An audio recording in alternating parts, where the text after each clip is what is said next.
Hi everyone, Ranjan English tutorial में आपका स्वागत है। तो आज जैसा कि हम लोग देख रहे हैं, हम लोग देखेंगे सबसे पहले ये वर्ष 2024 का सबसे पहला वीडियो मेरा है और इसमें हम लोग सबसे पहले देखते हैं कुछ बातों का ख्याल रखना है। जैसे आप इस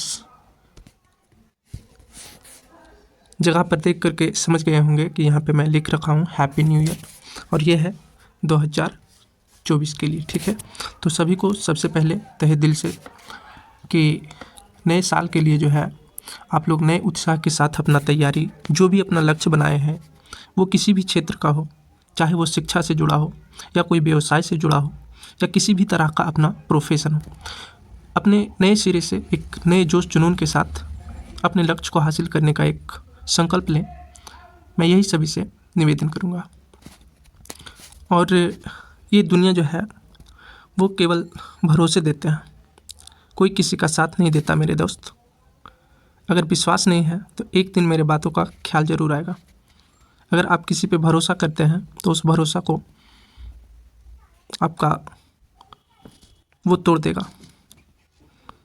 तो मैं कहना चाहूँगा, एक लाइन है कि जिस इंसान का प्यार कभी नहीं बदलता उस हस्ती को माँ कहते हैं। बहुत प्यारा लगता है, हमें बहुत अच्छा लगता है। और वाकई अगर आप दुनिया में जब घूमेंगे देखेंगे तो आपको पता चलेगा कि दुनिया बदल सकती है लेकिन माँ का प्यार कभी नहीं बदल सकता। इसीलिए मैंने ये लाइन को लिखा है कि आप जो गलतियाँ करते हैं अभी के राहों पे, 99% केस में यही चीज़ होता है कि लोग किसी से बताते नहीं हैं लेकिन ये गलती ज़रूर करते हैं। और आपको मैं इस गलती को करने से बचाने के लिए इस लाइन को यहाँ पे लिखा हूँ कि अगर माँ का प्यार में आपको भरोसा है तो किसी दुनिया की प्यार की ज़रूरत आपको नहीं होगा। मैंने अंग्रेजी में कुछ लाइन को लिखा है कि मदर से to love her who can take care as much as I can. का मतलब है कि माँ ने कहा प्यार उसी से करना जो मेरे जितना तुम्हारा ख्याल रख सके। जितना ख्याल मैं तुम्हारा रख सकती हूँ उतना ही ख्याल अगर तुम्हारा कोई रखे तो उसी से प्यार करना। लेकिन ऐसा कोई होता ही नहीं है, हर कोई धोखा देता है इस दुनिया में। चलिए, बहरहाल हम लोग चलते हैं अपने टॉपिक पे। हम लोग आज 12th क्लास का पोएट्री का तीसरा चैप्टर देखेंगे जिसका नाम है no the leaves are falling fast. दोस्त, मेरे पास देखिए सिस्टम का अभाव है, सिस्टम की कमी है। इस वजह से मैं जहाँ तहाँ से चीज़ों को उठाता हूँ और अपने सरल भाषा में आपको समझाने का प्रयास करता हूँ। अगर मेरा मेहनत आपको अच्छा लगे तो आप ज़रूर सपोर्ट करें, ठीक है। और अगर हमसे कोई गलती होता है तो उसे कमेंट में ज़रूर बोलें। मुझसे होगा ये कि मैं अपनी गलतियों को सुधारने का प्रयास करूँगा और आपको एक अच्छा से अच्छा कंटेंट देने का प्रयास करूँगा। तो चलते हैं, शुरुआत करते हैं। Now the leaves are falling fast, ये तीसरा चैप्टर है जिसका अर्थ हुआ अब पत्ते तेज़ी से गिर रहे हैं। अब पत्ते तेज़ी से गिर रहे हैं, इसका अर्थ क्या है तो ध्यान से समझिएगा। एक तो इसका अपना अर्थ होगा जो कि शाब्दिक अर्थ इसका सीधा सीधा निकलेगा और एक अर्थ होगा हमारे जीवन से जुड़ा हुआ। तो ये बहुत ही मार्मिक और बहुत ही आत्मा को झकझोर देने वाला एक पोएम है। अगर आप सही से इसे पढ़ेंगे समझेंगे तो आपको ज़िंदगी का एक बहुत बड़ा राज पता चलेगा। तो देखते हैं, हम लोग सभी चीज़ों को अच्छे से समझते चलेंगे। बोलता है, चैप्टर का नाम है no the leaves are falling fast और राइटर का नाम है, इसका याद रखना है, W.H. ऑडेन। अगर इसका पूरा नाम कभी पूछा जाए तो आपको विंस्टन ह्यूज ऑडेन याद रखना है। पहला क्वेश्चन है कि no the leaves are falling fast talks about the dash of human life. बोलता है कि no the leaves are falling fast जो है, no the leaves are falling fast जो है वो किसके बारे में बातचीत करता है, ह्यूमन लाइफ के किस चीज़ के बारे में बात करता है। मानव के ज़िंदगी का फ्रस्ट्रेशन के बारे में बात करता है या फिर हैप्पीनेस के बारे में बात करता है या फिर कन्फ्यूजन या फिर नॉलेज के बारे में तो आपको बता दें कि now the leaves are falling fast में राइटर सीधा सीधा मनुष्य के जीवन में क्या फ्रस्ट्रेशन होती है, क्या दिक्कतें आती है, क्या निराशा है, इस चीज़ के बारे में बात करते हैं। तो पहला का जो आंसर होगा वो होगा आपका फ्रस्ट्रेशंस। मतलब now the leaves are falling fast में मानवों के जीवन का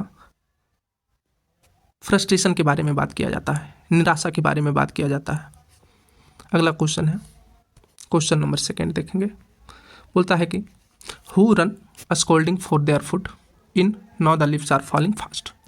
now the leaves are falling fast में कौन दौड़ता है, कौन दौड़ता है भोजन के लिए, run scolding for their food, अपने फूड के लिए रन स्कोल्डिंग करता है, दौड़ता है, किसी के पीछे गलत तरीके से वो व्यवहार करता है, वो कौन होता है। तो आप पढ़े होंगे तो याद होगा, ये ट्रॉल्स होता है। ट्रॉल्स क्या होता है, तो एक स्कैंडिनेवियन मैथोलॉजी का एक क्रिएचर होता है जिसको दानव बोल सकते हैं। आगे है the line, question number 3, the line and the nightingale is dumb is taken from. बोलता है ये जो लाइन लिया गया है ये किससे लिया गया है, and the nightingale is dumb ये लाइन किस पोएम से लिया गया है। तो ये फायर हाइमन से लिया गया है, now the leaves are falling fast से लिया गया है, या फिर ऑड टू ऑटम से, या फिर sweetest love I do not go से। तो आपको याद रखना है ये लिया गया है now the leaves are falling fast से। ठीक है, अगला क्वेश्चन है and the active hands must dash lonely on the separate knee. तो आप पढ़े होंगे तो आपको पता होगा कि and the active hands must, यहाँ आएगा फ्रिज, यहाँ क्या आएगा, यहाँ पे आएगा आपका फ्रिज। कि जो एक्टिव हैंड्स होते हैं, समझिएगा हम लोग जब जिंदा रहते हैं तो हर एक काम को करने के लिए एक्टिव होते हैं, हर एक काम को हम लोग बहुत अच्छे से बहुत जल्दी करते हैं। उस काम को करने के लिए हमारा हैंड्स, हमारी ताकत एक्टिव होता है। लेकिन जैसे ही हम लोगों का मृत्यु होता है हम लोग एक बर्फ की तरह जम जाते हैं, फ्रीज की तरह हो जाते हैं। तो यही यहाँ पे बताया जा रहा है कि एक्टिव हैंड्स मस्ट, ये एक्टिव हैंड्स जो होता है वो क्या हो जाता है, तो फ्रीज हो जाता है, जम जाता है। आगे है and the nightingale is dumb and the dash will not कम।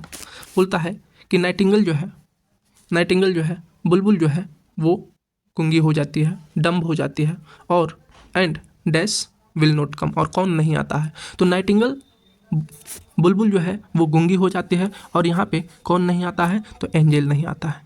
कौन नहीं आता है, एंजल। एंजल का मतलब है देवदूत, जिसको बोल सकते हैं। मतलब ये हुआ नाइटिंगेल किसको बोला जा रहा है, तो नाइटिंगेल हमारे समाज के वैसे लोग होते हैं जो सच्चे बोलने वाले होते हैं, जो सभ्य होते हैं, जो सच्चाई के सपोर्ट में होते हैं, वो नाइटिंगेल कहलाते हैं। और कहा जा रहा है यही कि जब हमारे समाज में कुरीतियाँ बढ़ जाती है और भ्रष्टाचारी लोगों का जब भ्रष्टाचार बढ़ जाता है तो जो सच बोलने वाले लोग होते हैं वो भी गूंगे हो जाते हैं, वो भी नहीं बोल पाते हैं। और साथ ही साथ जब हम लोग बोलते हैं कि इंसान नहीं तो कम से कम भगवान का भरोसा है, लेकिन वहाँ पे कोई भगवान भी, कोई एंजल भी नहीं आता है। तो वही यहाँ पे बताया जा रहा है कि and the nightingale is dumb and the dash will not कम। तो कौन नहीं आता है, तो एंजल नहीं आता है। ठीक है, आगे चलते हैं।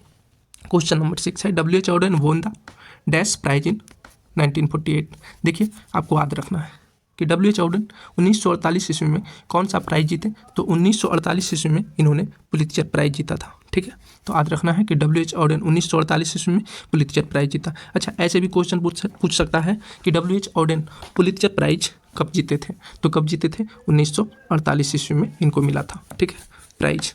आगे है the line and the prams go rolling on.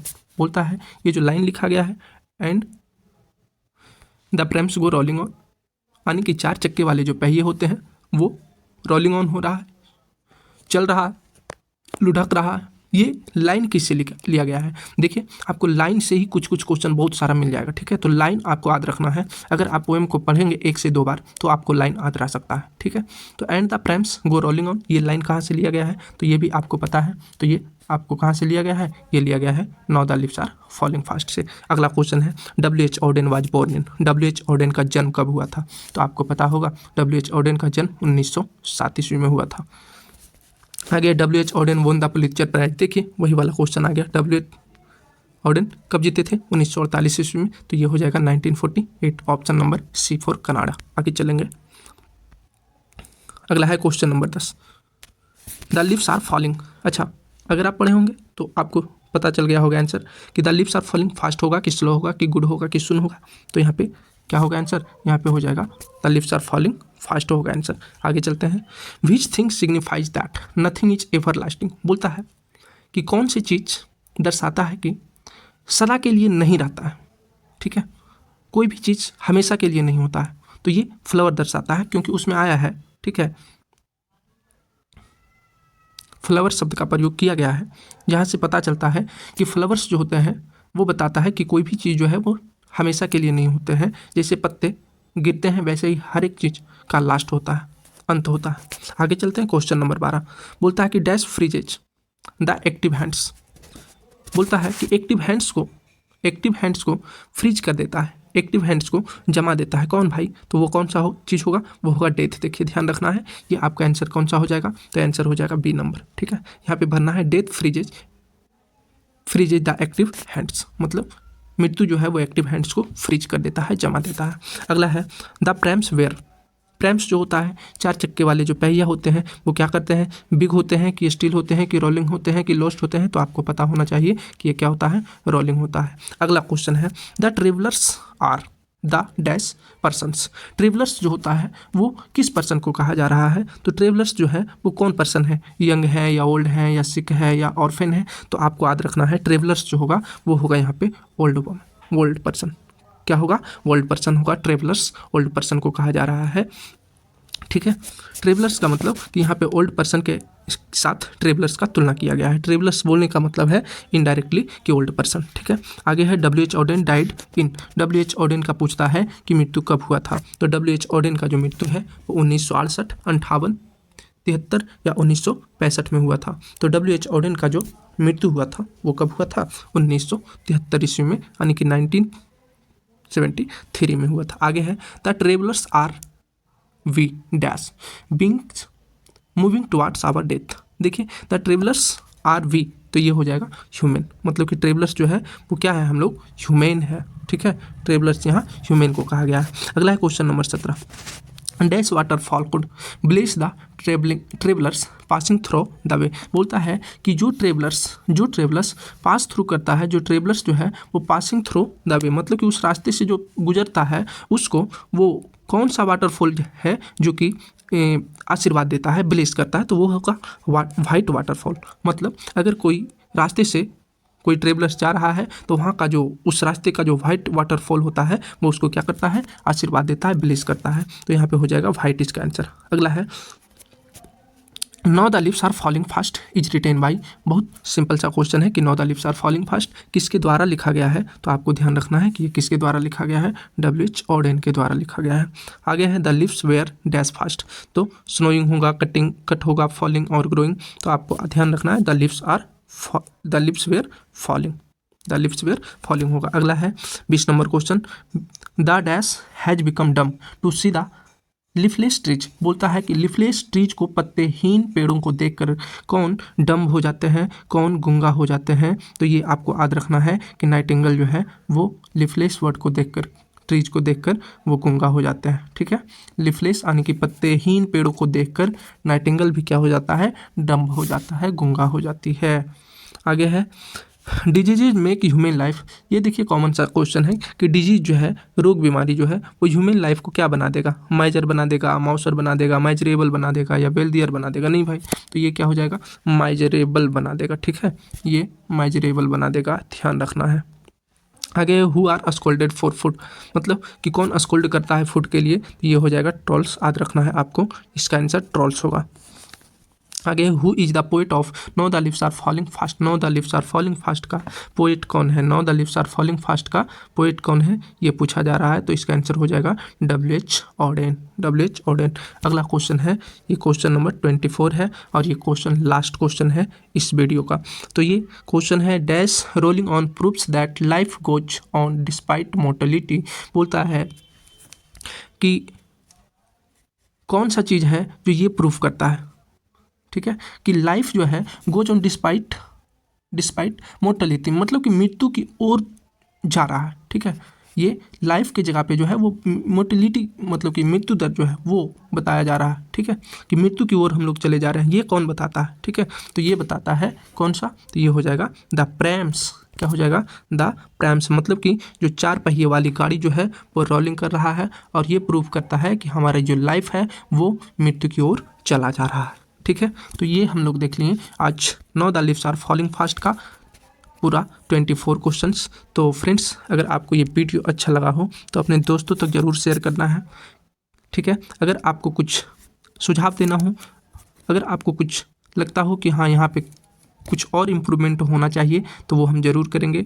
वो आपका एक कमेंट ज़रूर देखेंगे हम लोग। ठीक है, और अगर अच्छा लगे तो इसको शेयर जरूर करें। देखिए, अभी हमारे पास सिस्टम का अभाव है और हमारा चैनल जो है वो ग्रो नहीं किया है मेरे दोस्त, तो थोड़ा सा सपोर्ट की ज़रूरत है। अगर मेरा मेहनत आपको अच्छा लगता है तो ज़रूर रिक्वेस्ट करेंगे कि आप चैनल को हमारा ग्रो करवाएं। ठीक है, मेरा सपोर्ट करें। Thank you. तो अगले वीडियो में मिलते हैं।